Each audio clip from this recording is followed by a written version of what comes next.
Hi, this is Fiscal Policy part number one. I'm going to basically do 3 different fiscal policy, maybe 4 PowerPoints and videos for this, and this is just the beginning one. The intro, basically fiscal policy, is also known as demand-side economics. It's also known as Keynesian Economics, and Keynesian also has monetary and fiscal policy together. I basically separate them out to give them the different tools. So it's Keynesian economics, demand-side economics, fiscal policy. Fiscal policy is the government's use of taxes, tax incentives, and government spending to affect the economy. Many textbooks and people talk about taxes and government spending only. Tax incentives I separate out and kind of use that for businesses and affecting I. The 3 tools of fiscal policy: taxes, tax incentives, and government spending. Then I also use tariffs and quotas and tax incentives for NX and part of the fiscal policy formula. Fiscal policy was originated in the 1930s by John Maynard Keynes, also known as Keynesian Economics, named after him. He was a British economist used to try to get the U.S. and Great Britain out of the Great Depression. The classical economic models did not work to explain the Great Depression, and we were stuck in since the 32, 33, and weren't really getting out of the Depression until we did fiscal policy. Demand-side economics stimulate the demand to increase the economy and GDP. He created this formula, and I've used it, and it's a little bit different in my other class, but it's C plus I plus G, or NX or F. That's net exports, government spending, business spending, consumer spending. This is GNP or GDP. To stimulate the economy or fight unemployment, the government can change taxes, change tax incentives, or change government spending. So we've done this in class, and we'll do this a couple of times. Go over and share with people the different tools of government policy. There's 3 tools of monetary policy: discount rate, reserve requirement, open market operations. To fight unemployment, you would lower the reserve requirement, lower the discount rate, and buy T-bills. To fight inflation, you would raise the reserve requirement, raise the discount rate, and sell T-bills. In class, we basically brainstormed what the government spends money on.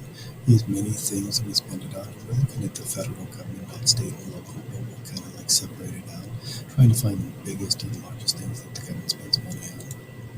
And this is what I found for the 2015 budget. Social Security, welfare, and unemployment was $1.51 trillion, or $1,051.28 billion. Defense was $609.3 billion. Medicare and Medicaid, our insurances for the elderly and poor, is $1,275.7 billion, or $1.275 trillion. Interest on the debt is $229.2 billion. Education, $102.3 billion. Transportation, $85 billion. The VA, $160.6 billion. Foreign affairs and giving aid to other countries, $50.2 billion. Agriculture and food, $135.7 billion, and that also does include food stamps. Housing and community, $61.5 billion. Science and technology, $29.8 billion. Energy and the environment, $44.8 billion. This is the 2015 budget. It covers most of the things, but there's a lot of other things government spends our money on. This is showing it in a pie chart, the different numbers and the percentages. We're seeing that the Medicare and health is 27%, Social Security is 33%, military is 16%, and all the rest are like tiny. The receipts collected, we collected in income tax $1.53 trillion, Social Security $1.06 trillion, corporate income tax $449 billion, excise taxes that might be on gasoline, cigarettes, $110.5 billion, custom duties $36.9 billion, and miscellaneous, this could be state taxes like death tax, other types of taxes all combined together, $149 billion. So these are the different receipts that we get to pay for our spending that we have. We have a deficit of $438.9 billion. Debt of $18.5 trillion. So when we look at these things, would we want to change anything? Would we still want to increase the economy and provide jobs? Would our goals change? Would we look at lowering the debt or the deficit? Would you want to spend more money on different items? So in class, we'll list in order the top 10 expenditures and what students would want to increase and decrease in their groups. This ends part 1 of our basic presentation. presentation for fiscal policy.